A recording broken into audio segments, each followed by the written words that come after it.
আসসালামু আলাইকুম প্রিয় ভিউয়ার্স, আশা করি আল্লাহর রহমতে যে যেখানে আছেন ভালো আছেন, সুস্থ আছেন। সবাই সুস্বাস্থ্য কামনা করে আরও একটি ভিডিও নিয়ে আসছি রামের শান। এই রামের শানের জন্য অনেকেই বারবার করে কমেন্ট করছে, অনেকে দেওয়ার জন্য।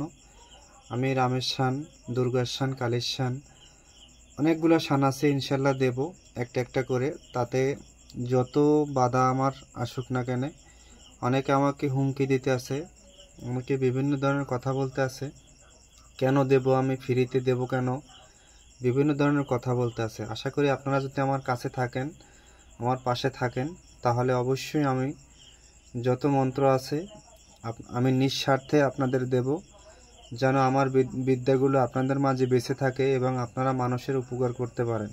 এটাই আমার মূল লক্ষ্য। এটা দিয়ে আমি কাজ করি। এটা দিয়ে মানুষকে সুস্থ করার একটি প্রক্রিয়া, খুবই পাওয়ারফুল একটি প্রক্রিয়া, অবশ্যই আপনারা জানেন।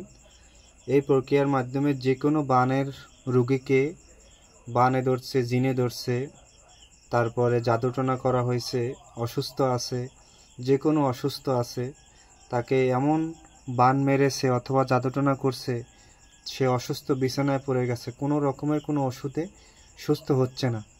যদি এরকম হয়ে থাকে, অথবা ডাইনি পিশাচ, ডাকিনী যোগিনী, বিভিন্ন ধরনের পিশাচরা যদি ধরে থাকে বা জিনেরা ধরে থাকে, তাহলে এই কার্য আপনি করবেন, তাহলে ইনশাআল্লাহ সে তাৎক্ষণিক সুস্থ হয়ে যাবে।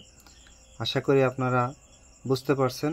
আর নিয়মটা হলো, বিশল্যকরণের পাতা, কালো দুতরার পাতা 7টা, বিশল্যকরণের পাতা 7টা, কামারের জল, নাপিতের জল, গরুর খাবারের জল,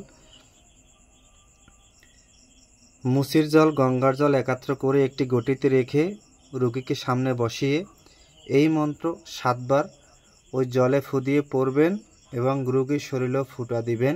এবং হাতে একটি কাঁচি নিয়ে সেই কাঁচিতে আপনার অনামিকা আঙ্গুলের 3 ফোঁটা রক্ত দিয়ে কাঁচিটা জাগায় নেবেন, অথবা জাগাতে যদি নাও পারেন বিসমিল্লাহ বলে 3 ফোঁটা সিঁদুরের ফোঁটা দিয়ে সেই ছুরিটা অথবা কাঁচি দিয়ে আপনি কাটবেন এবং তারেও ফু দিবেন। 7 বার এই মন্ত্র পাঠ করবেন।